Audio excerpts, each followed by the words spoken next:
एला मेरे दरमियान और मेरे गुनाहों के दरमियान दूरी डाल दे, जिस तरह तूने मशरिक़ और मग़रिब के दरमियान दूरी डाला है।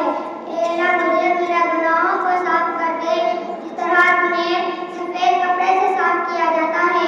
एला मुझे मेरे गुनाहों को गर्म पानी और ओले के साथ धो दे। अस्सलामु अलैकुम वरहमतुल्लाहि वबरकातुहू।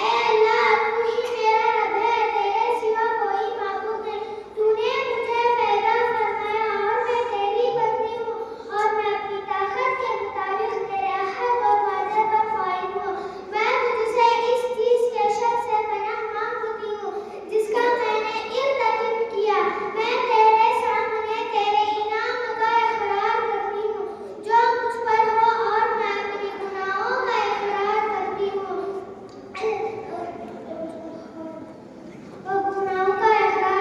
लिहाजा तू मुझे माफ कर दे।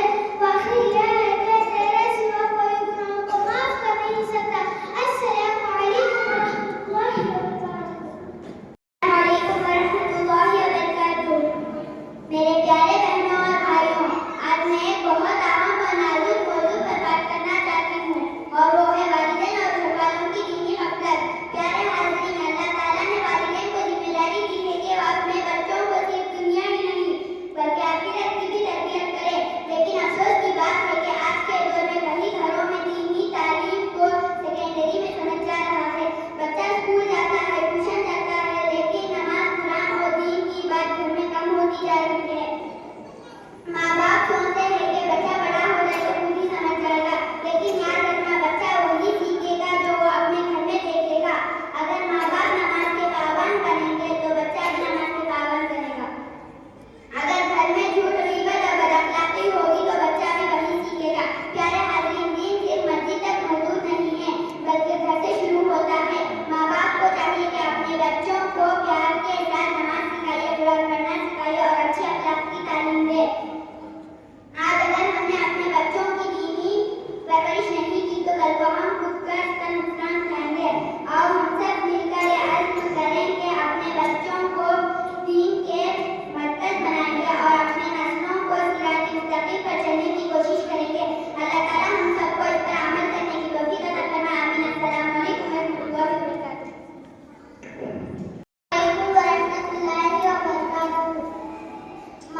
वरहमतुल्लाहि वबरकातुहू।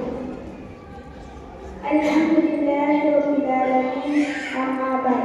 आज के जलसे में मेरा मौजू है तौहीद इस्लाम की बुनियाद है। ये सिर्फ एक जुमला नहीं बल्कि इस्लाम की पूरी इमारत इसी बुनियाद पर कायम है। मेरे दोस्तों, कुरान की रोशनी में अल्लाह ताला सूरह इखलास में फरमाते हैं, कुल हुवल्लाहु अहद, अल्लाहु समद, लम यलिद व लम यूलद व लम यकुल लहू कुफुवन अहद। इस आयत का मतलब है, आप कह दीजिए कि वो अल्लाह ताला एक है। अल्लाह ताला बेनियाज़ है, ना उसे कोई पैदा हुआ, ना वो किसी से पैदा हुआ, और ना कोई उसका हमसर है। आप सल्लल्लाहु अलैहि वसल्लम ने सबसे पहले यही पैगाम दिया, कुल ला इलाहा इल्लल्लाह तुफ्लिहून, ला इलाहा इल्लल्लाह कहो, कामयाब हो जाओ।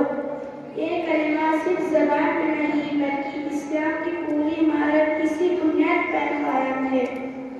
मेरे दोस्तों, तौहीद का तकाज़ा, तौहीद हमसे ये चाहती है कि हम सिर्फ अल्लाह से मांगे, सिर्फ अल्लाह पर भरोसा रखें, सिर्फ अल्लाह की इबादत करें और हर किस्म के शिर्क से बचो। अल्लाह ताला सूरह निसा नंबर 48 में फरमाते हैं, इन्नल्लाह ला यग़फिरु अन युश्रका बिही व यग़फिरु मा दूना ज़ालिका लिमन यशा। यानी अल्लाह शिर्क को माफ नहीं करता और उसके सिवा जिसे चाहे माफ कर देता है। ऐ मुसलमानों, जब तौहीद हमारे दिल में जिंदा हो जाती है तो डर खत्म हो जाता है, दिल मजबूत हो जाता है और जिंदगी बामकसद बन जाती है। आज उम्मत को फिर से इसी बुनियाद पर खड़ा होने की जरूरत है। आखिर में अल्लाह ताला से ये दुआ करती हूँ कि या अल्लाह